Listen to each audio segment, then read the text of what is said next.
భూతలం మీదకు దూసుకొచ్చే శత్రు క్షిపణులను మార్గ మధ్యలో గాల్లో ధ్వంసం చేసే గగనతల రక్షణ వ్యవస్థలు భారత్కు ఉన్నాయి. అయితే మన సైనిక స్థావరాల జాడ కనిపెట్టేందుకు నింగిలో సంచరించే శత్రు దేశాల కృత్రిమ ఉపగ్రహాల జాడ పసిగట్టి అప్రమత్తం చేసే వ్యవస్థ గతంలో భారత్కు లేదు.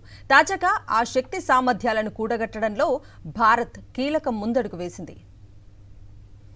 హైదరాబాద్ కేంద్రంగా ఆరంభమైన అంకుర సంస్థ ఒకటి కొత్త తరహా పరిశోధనలు చేస్తూ ఈ అప్రమత్త వ్యవస్థ అందిపుచ్చుకుంటోంది.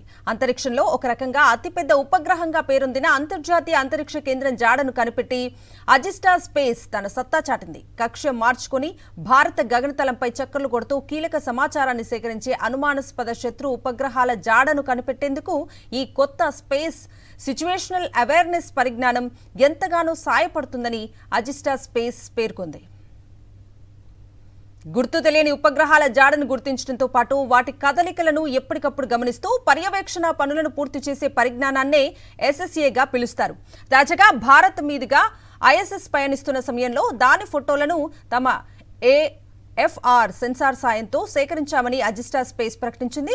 ఈ నెల 3వ తేదీన 2 వేర్వేరు సందర్భాల్లో ఐఎస్ఎస్ జాడను అత్యంత ఖచ్చితత్వంతో గుర్తించామని సంస్థ పేర్కొంది. ఈ మేరకు అప్పుడు తీసిన ఫోటోలను విడుదల చేసింది. 300 కిలోమీటర్లు 245 కిలోమీటర్ల దూరాల నుంచి దాని ఫోటోలను తీసింది.